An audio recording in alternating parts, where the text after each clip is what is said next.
this virologist, Dr. Robert Malone. How can we ever trust these organizations? How can we ever trust our governments? If folks are thinking that this is all over and it was just some benign mismanagement, I've got a bridge in Brooklyn to sell them. When the next pandemic comes, and it will, we're all really conditioned. If anybody said the word lockdown now, everyone knows the drill. And because of the psyops and the nudges now, when they want to do it again, most of the population will be so conditioned, even subconsciously, to snap back in line. There are people who are vaccine injured, and they have not been allowed to speak. They've lost their jobs, they've lost their livelihoods. I strongly encourage that we acknowledge these individuals. We work together in helping to discover and identify potential treatments and therapies so that they can be made whole and that they be compensated for the damages that they've incurred as a consequence of the policies that have been implemented. If people aren't willing to say this was wrong, if they're not willing to stand up for their rights, then this will become the new normal, as it already has. I spend most of my day talking about these issues, and we talk about property rights, and then lately I've been talking about digital property rights. Owning your digital property, which could mean your medical records, could mean your identity, and without property ownership, at the end of the day, there is no freedom. The good news is that at least we're seeing the threat and talking about it. Yeah, I hope people are listening now and are prepared. If you care about yourself and your children, it's time to get engaged and wake up.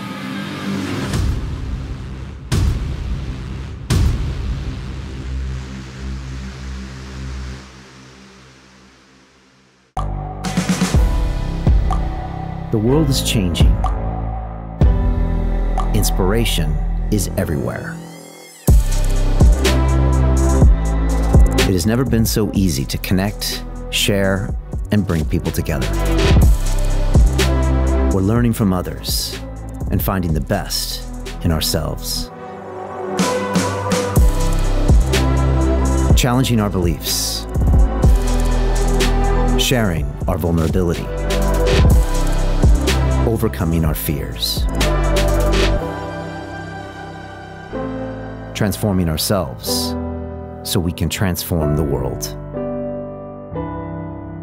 How far can we go? This is London Real. I am Brian Rose. My guest today is...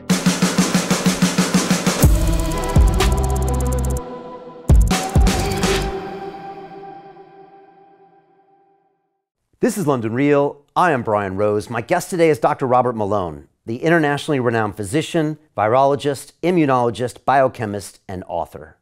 You are credited as the original inventor of mRNA delivery and vaccination as a technology, and has spent much of the last 40 years working on vaccine development with extensive experience in drug repurposing for infectious disease outbreaks. You have submitted almost 100 scientific peer-reviewed publications and have been invited as a speaker at over 100 conferences. More recently, you have been subjected to censorship and defamation because you have criticized the U.S. government for its methods and standards of bringing vaccines to market in a safe and effective manner. You ultimately believe that we must demand transparency from our governments and big pharma, and that no person with facts or evidence should be denied the right to challenge, debate, or protest. Because of the real threat of censorship, can everyone watching this please share it to all of your contacts, social media channels, and Telegram or Signal groups before it gets taken down. And of course, the full unedited and uncensored episode will always be available at londonreal.tv/Malone. Doctor, welcome back to London Real. Hi, Brian. How are you doing? I'm great. Good to be here. I'm great. I think last time you were here, you were in London. It was just over 3.5 months ago. And, every time I blink, it seems like you have a whole host of new things to talk about. And, I don't know where to start, but I think I'll start by jumping in at the thing that maybe has me most concerned, and that is this pandemic preparedness treaty that we've seen the WHO talking about, and you've been trying to break it down and give exposure to this plan.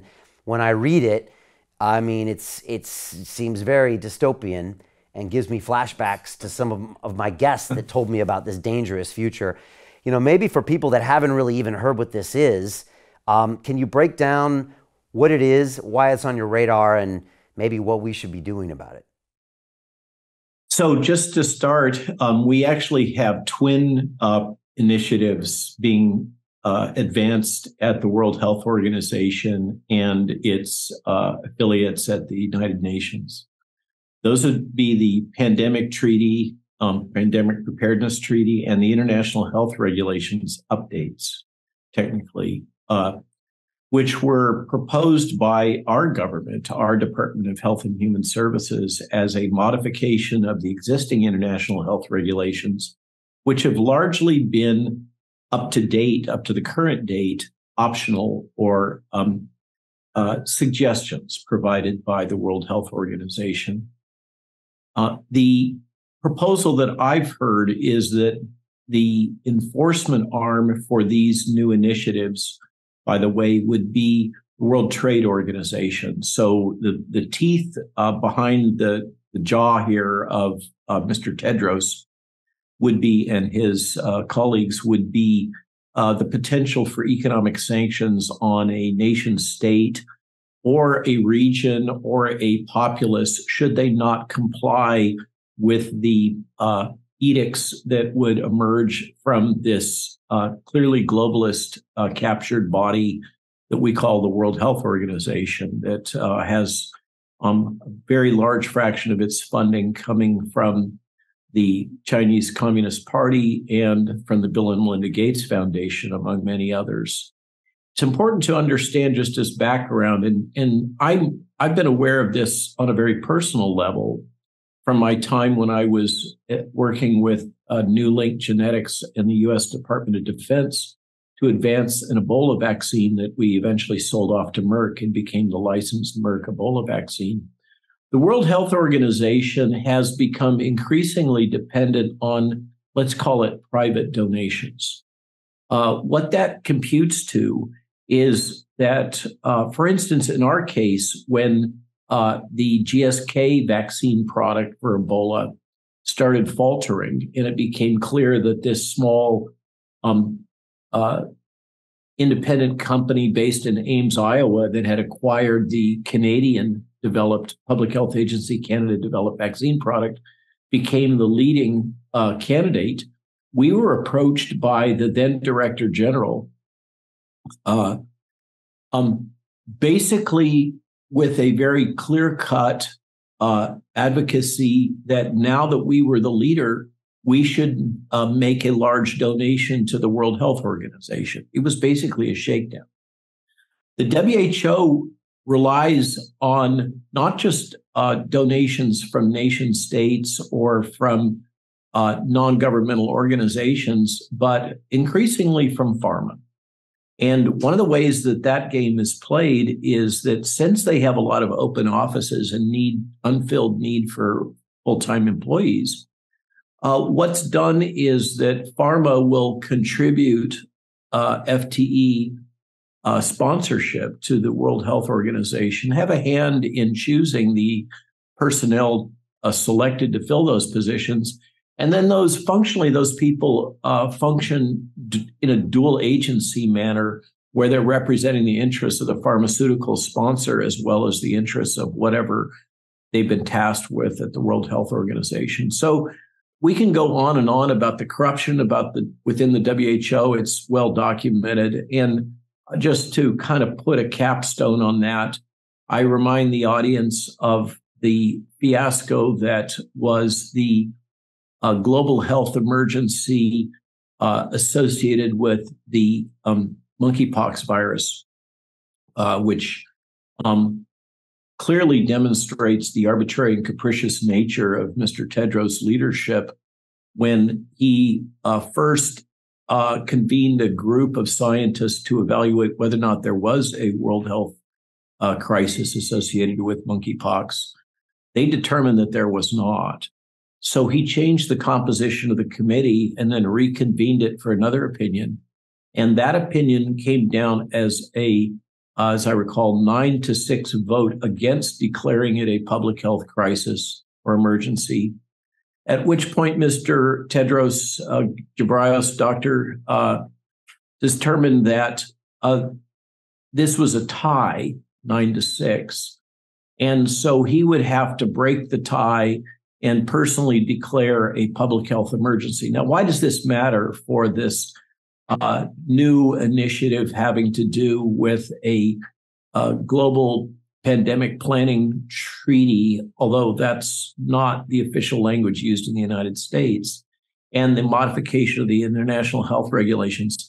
This new language in both of these documents would basically give to Mr. Tedros absolute authority to declare a public health emergency and to determine what the measures should be taken to mitigate that public health emergency. There's no constraints on what would constitute a public health emergency. So this would be whatever Mr. Tedros at the moment considers to be a public health emergency. Maybe London has a public health emergency of too many Indian food restaurants. I don't know. It's whatever he determines. In the United States, of course, we're very concerned that he would determine that there was a public health emergency of gun violence and mandate actions that would be contrary to the First Amendment of the Constitution or Second Amendment of the Constitution. So what we have are a set of documents that are proceeding through various World Health Organization committees and also national oversight committees having to do with augmented authority and power and basically conceding sovereignty to a internationalist body that has treaty relationships and funding relationships with the World Economic Forum, Pharma, Bill and Melinda Gates, CCP, et cetera, as I mentioned. And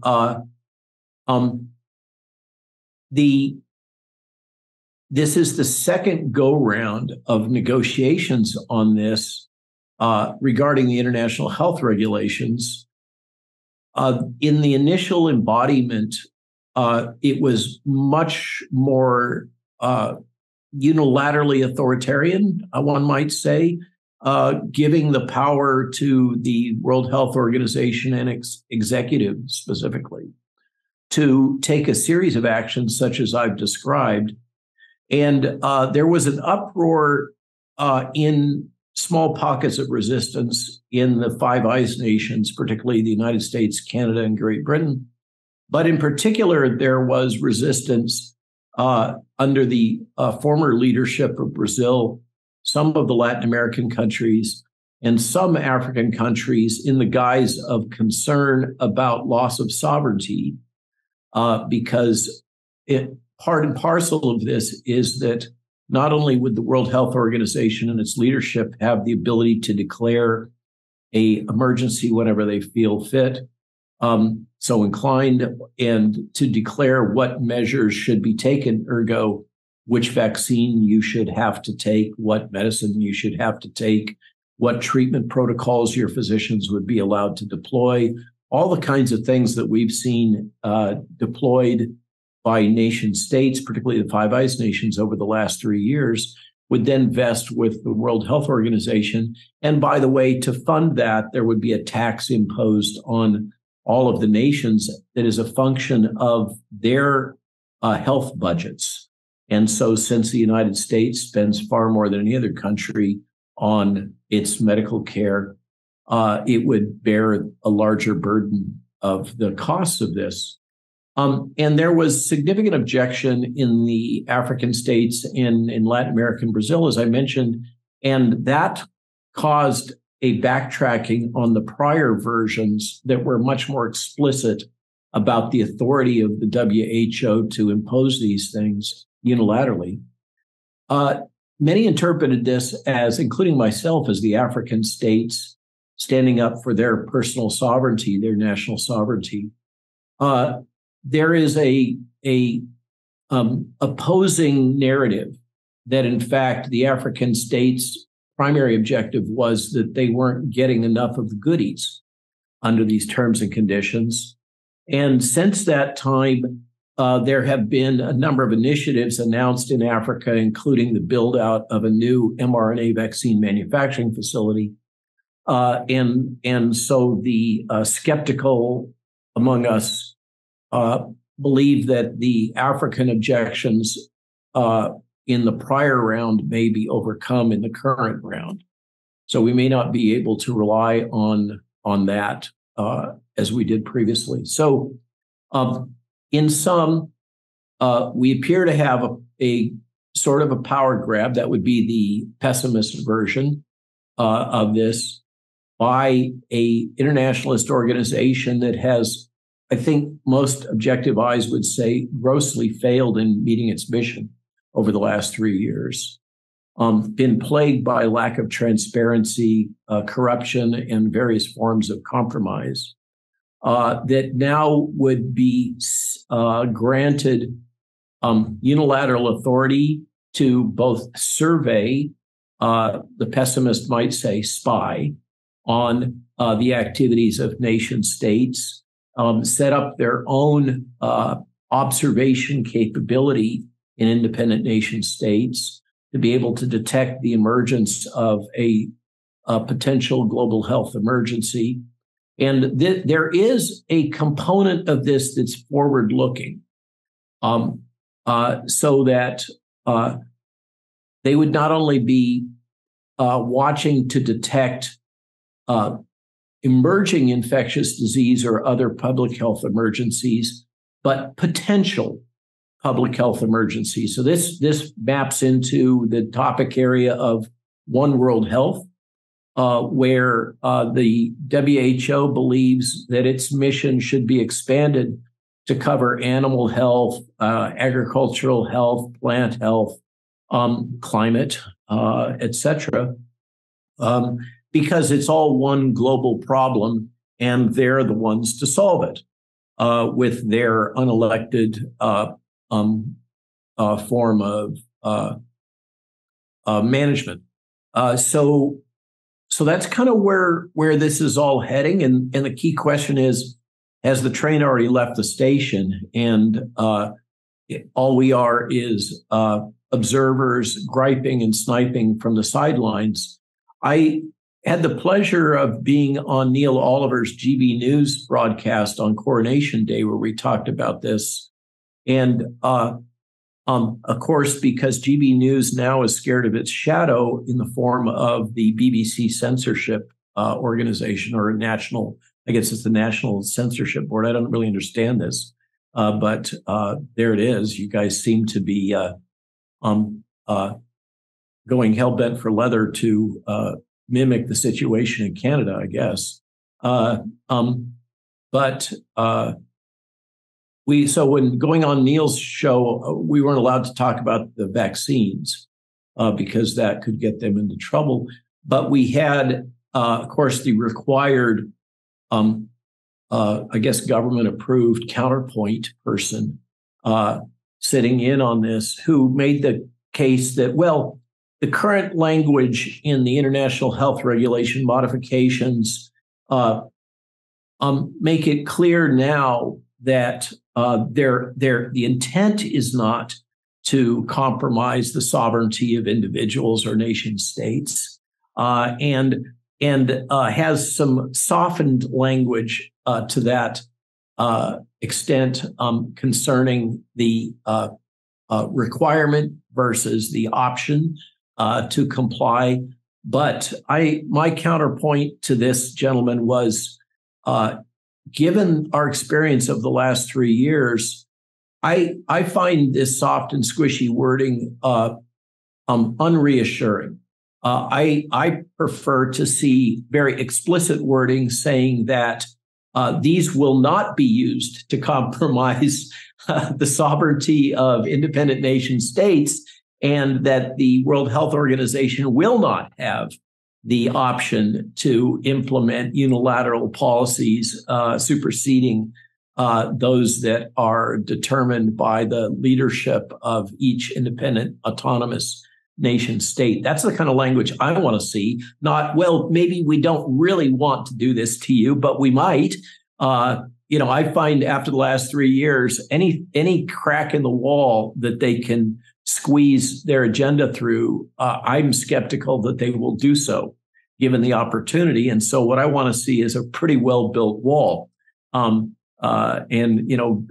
about 50 feet thick to prevent this after the bungling and incompetence and corruption that we've seen, in my opinion. So there's my not so short synopsis, Brian. I hope that provided a reasonable introduction to the topic. I think that we are, and many others in my world, think that we are facing a true threat, not just an existential threat, to independence and sovereignty by another one of these organizations that are wedded to the idea that a decentralized world governance structure comprising independent autonomous nation states is obsolete and inadequate for addressing global problems. And we must have a centralized command economy-based utilitarian approach grounded in the thesis that the reason why centralized command economy utilitarian approaches have always failed in the past, and of course there's many philosophical and political science terms we could apply to that, but the reason they failed is apparently they didn't have enough data. And if they only had enough data that they could feed into their new AI algorithms and spreadsheets, then centralized planned economies would work spectacularly. I suspect that probably you and your audience would disagree with that thesis. Yeah, well, I got a real crash course in what the WHO is and was kind of in April 2020. And I'd say maybe most of the world doesn't know much about it. It's got an amazing sounding name, the World Health Organization. And when you first heard about it back in 2020, you just assumed they knew what they were doing. Luckily, I was one of the few people that had various guests on my show that started breaking down the very, very dark side of what the WHO, from Tedros to the Gates funding and then the way it's continued to the CCP funding. And, at the time also, when YouTube was censoring me, they said, you can't say anything against what the WHO said. That was their de facto guideline at the time, even though they were actually... Absolutely. That stems from the BBC's Trusted News Initiative in part. Right. Okay. The Trusted News Initiative, which you have so kindly given to us, us being the rest of the world, courtesy of your BBC, defines misinformation as anything which is contrary to that information being shared by the World Health Organization or your national health authority. So whether it's true or false is irrelevant. What matters is only that you literally toe the party line. I mean, Stalin would be proud. Yeah, it's flabbergasting. All you have to do is look into it briefly. And again, the BBC were ultimately responsible with getting us, banned on YouTube, because they were actually watching my massive live broadcast on April 6th. And it was actually them that called YouTube out that ended up getting that video pulled. So which is odd, because I didn't think they were a policing organization, but they kind of... Silly you. Yeah. They kind of self-appointed. They've recently upped their game now, haven't they? Yeah. With this new initiative. It's pretty incredible when you go deep here, and it gets dark very fast. And again, you can go deeper down the rabbit hole and look at the way that they even went to check out the Wuhan lab and just a half-assed investigation by the WHO there, and all the links. I mean, it's downright shocking when you get into it. So the fact that this organization would be taking away sovereign decisions based on the whim of a single individual who's clearly been compromised by various types of funding and special interests, it's something we all want to be aware of. And then, Robert, when you talk about how they can quickly add in climate or any other quote-unquote threat or disaster to it, and then you see these 15-minute cities, and then you see too many pubs in Britain. We've got to do something about alcoholism. Right. I mean, all of a sudden you can see how it can be used to control the population. And then when you dive into your sovereignty initiative and you look at the rise of CBDCs, and then what, again, China's doing with the social scores and the monitoring and the facial recognition and the 5G, you can quickly see how the last lockdown in 2020 and 2021 is child's play compared to what could be happening in the future, where, you know, you won't even have a choice, perhaps, because everything will be suspended and you might not even know what the hell is even going on. Well, and now suddenly the Tom Cruise kind of future dystopia of Minority Report looks prescient. Yeah. And specifically in there to remind people, like, what are you seeing there? That control of information, that watching of everybody. Yeah. So it's a truly the gift that you have given us, not just the Trusted News Initiative, you being British culture, of course, is Mr. Huxley and Mr. Orwell, who so presciently foresaw all of this and warned us about it in so many different ways. Although I'm not completely convinced that Mr. Huxley wasn't in part an advocate for a lot of these social mind control technologies.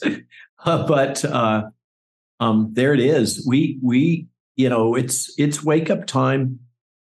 Wake up, or do you know, is this the world you want to live in? I think that you're, from the little I know about your clientele, these are folks that believe in capitalism, believe in free markets, believe in individual autonomy and sovereignty.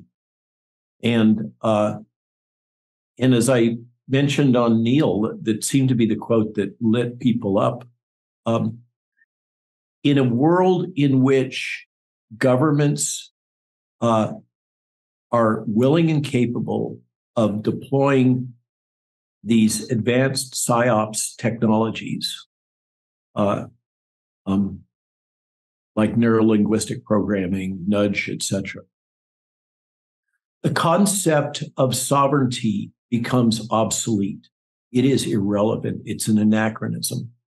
I was mentioning the gentleman that was my counterpoint, my gentle counterpoint on Neil Oliver, who's making the case that the way elections work in a representative democracy, or whatever it is that you guys have in the UK, I'm not sure what the term is that every 4 years, the people have an election, and then they basically concede their sovereignty to those elected officials for a 4-year period. And then they get another shot at it 4 years later, was the case he was making. And that during that interim, the government operates with relative autonomy and authority to act in whatever fashion it deems appropriate. In a world in which these advanced psychological manipulation technologies are, governments are willing and able to deploy them, 4 years is plenty long enough to convince the majority of the population that the Earth is flat and the moon is made of green cheese.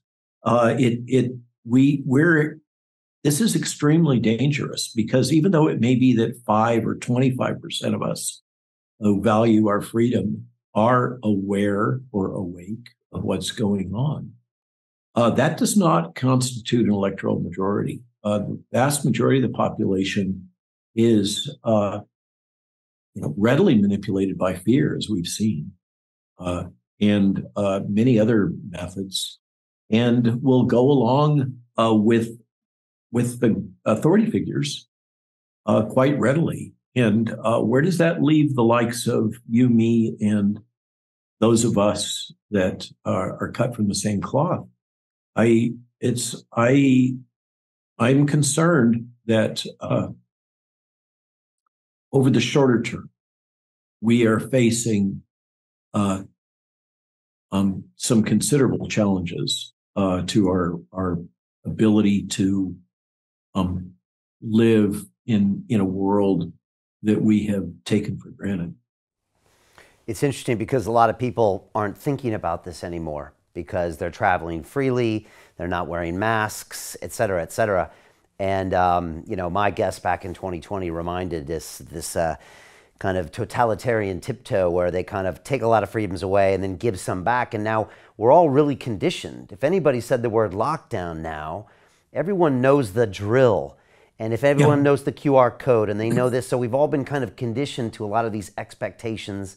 And because of the psyops and the nudges now, still the narrative, mostly here and probably in America, and I know you were just in Europe, and I'd like to talk about what happened in the parliament, but that is of, you know, the shaming going on with the unvaxxed and, you know, the gaslighting of the vaccine injured. And, you know, it pretty much still is, like you said, 75, 80% of the population of the narrative supported by the media, as you mentioned, is what was done was basically right. And, you know, when they want to do it again, most of the population will be so conditioned, even subconsciously, to snap back in line. And, but I would say most people are walking around thinking that will never happen again. Good luck on that.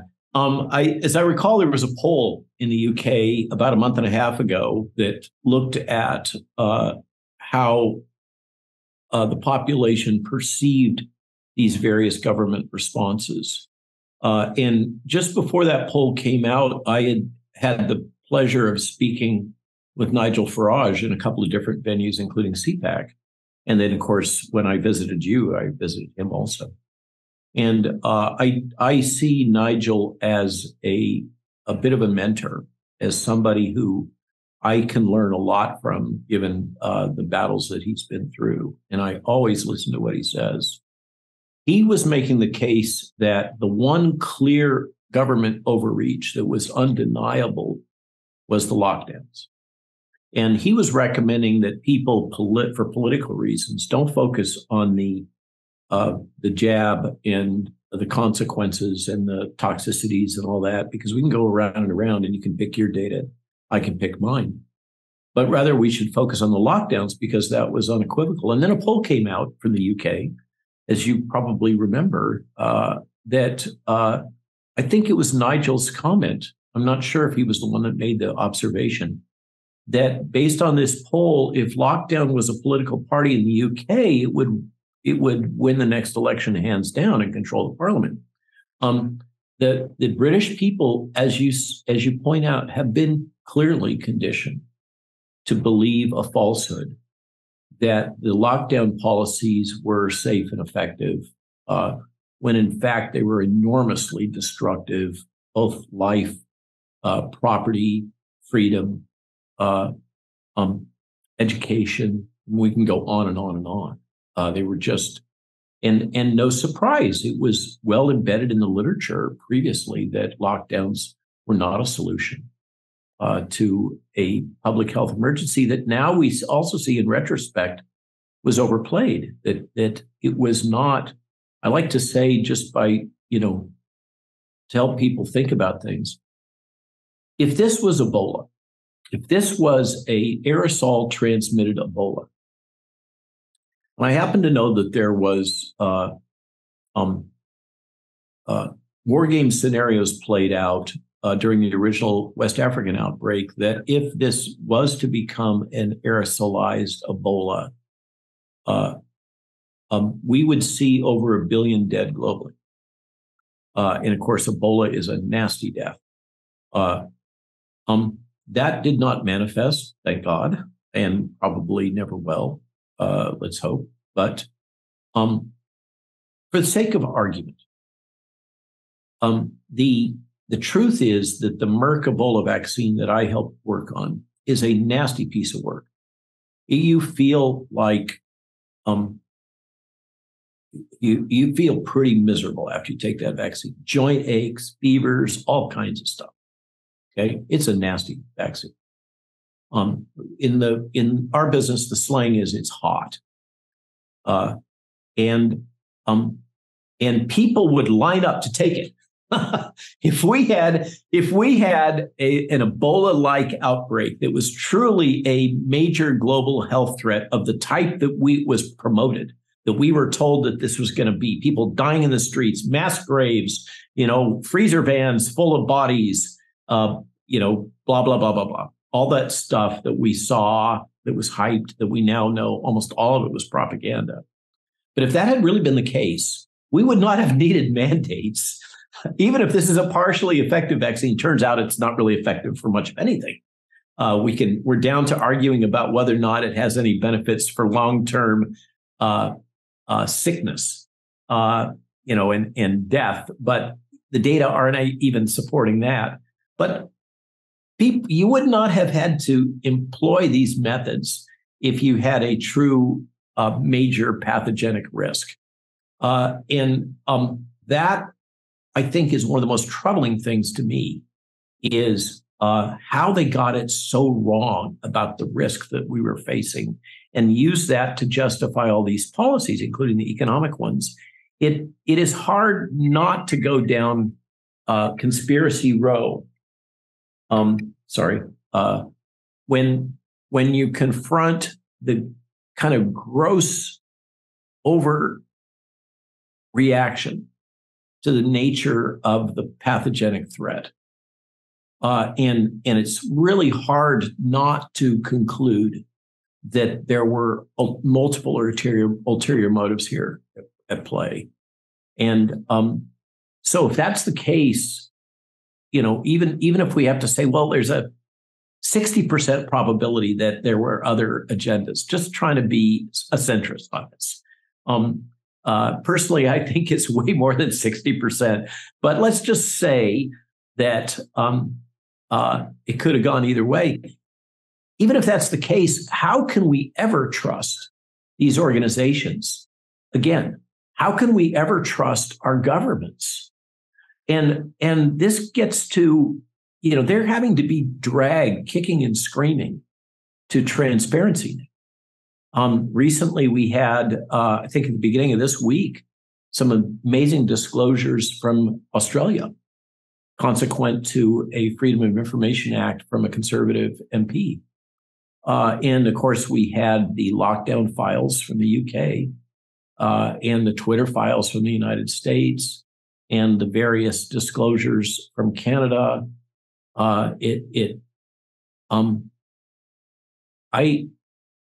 If folks are thinking that this is all over and it was just some benign mismanagement, I've got a bridge in Brooklyn to sell. Yeah, and I hope people are listening now and are prepared for what's happening next, and also to make sure these things aren't happening with WHO. I want to ask you a little bit about any new vaccine side effects that you're seeing, and also what you were doing in the European Parliament, because I think you were talking a little bit about the vaccine injured there. So I have the benefit, I don't practice, just to be clear, I don't practice medicine, but I have the benefit of being on a weekly Zoom calls with a group of very competent, open-minded physicians that go by various names like Public Health Alliance or Global COVID Summit. And they are discussing, there seems to be another surge right now going on. It may be influenza B. There seems to be another a variant of SARS-CoV-2 going around, but it's not as pathogenic. There appears to be,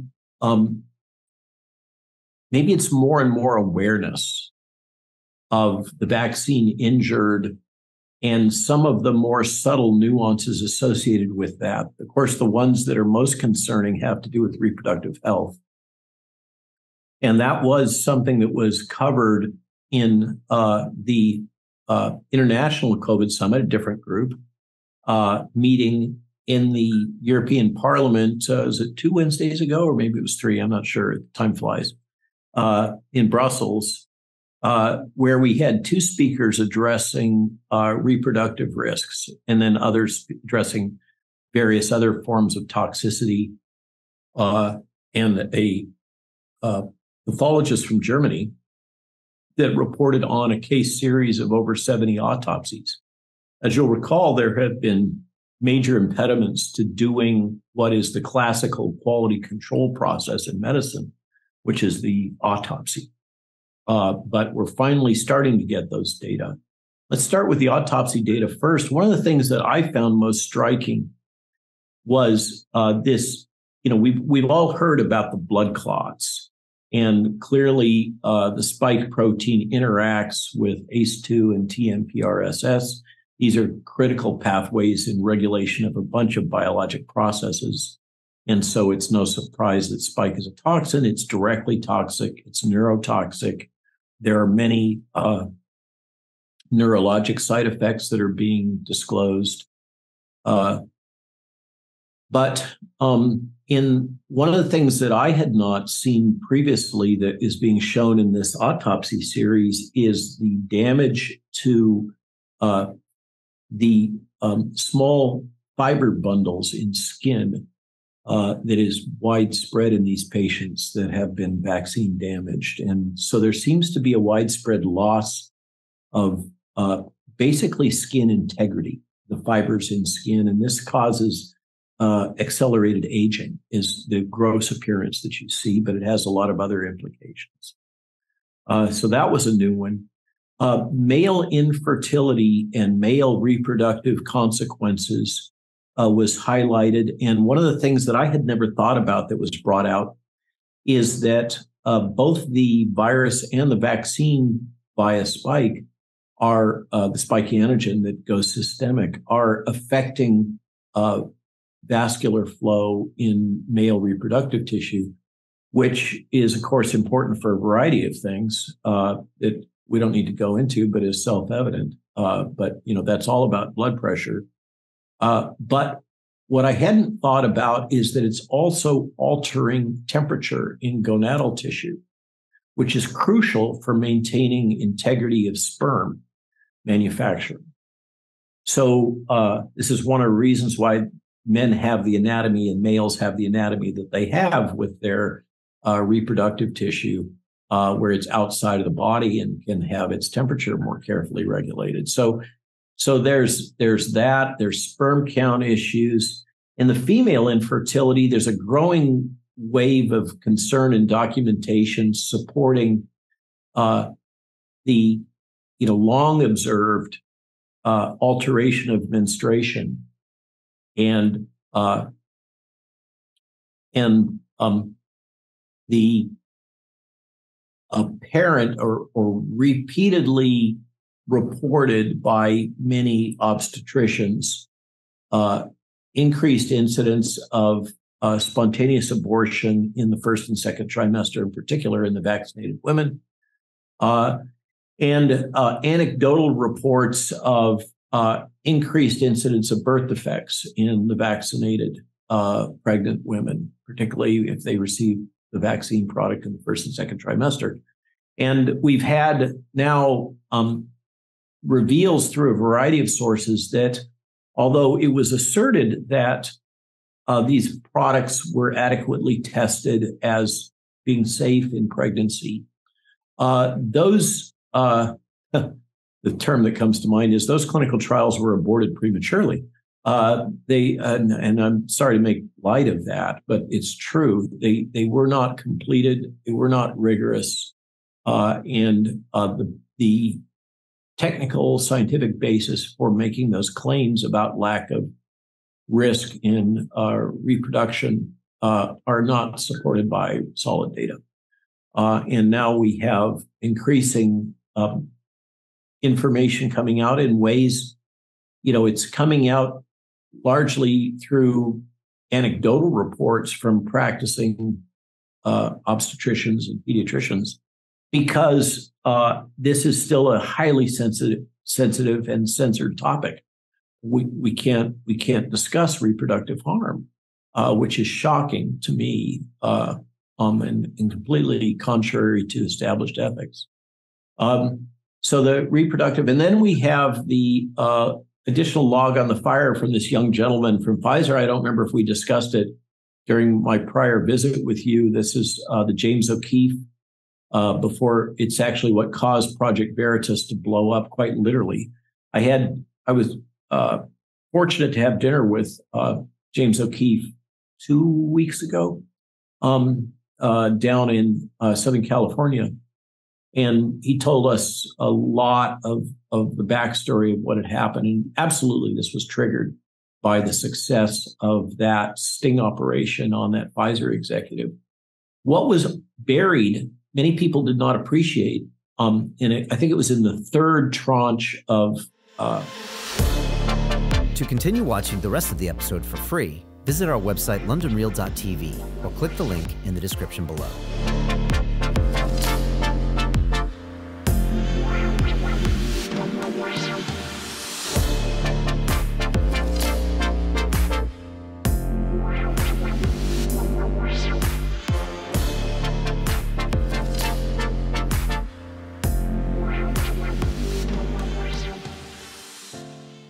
So Jim Rickards has just recorded a video that's not available to anyone in the public, and he's going to be talking about how this upcoming recession is going to be fast, it's going to be bloody, it's going to be nasty. But at the same time, he's going to show you how you can position yourself to profit from all of this chaos.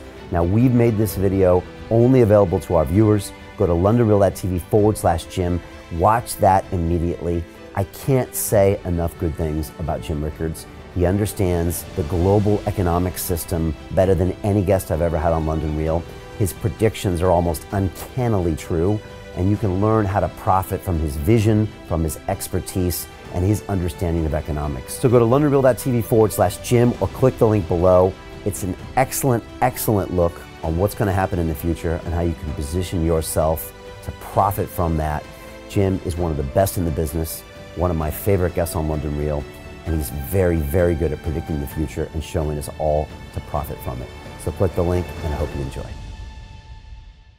Hey, it's Brian Rose, founder of the DeFi Academy. I've told you my 4-week crypto bootcamp is amazing, but don't take my word for it. This is what my students are saying. The DeFi Academy was an amazing experience for me. It took me totally out of my comfort zone. In this course, I was challenged, I was held accountable, and pushed to do things that honestly weren't always easy. It's been phenomenal, and I can't believe we're already up on our 4 weeks. It has flown by. Going through this DeFi accelerator by far was one of the best courses I've taken. You do this course, you really get into the nitty-gritty of the activities that will make you comfortable with decentralized finance.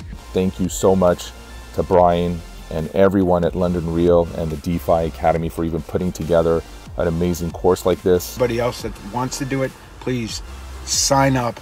It is well worth the money.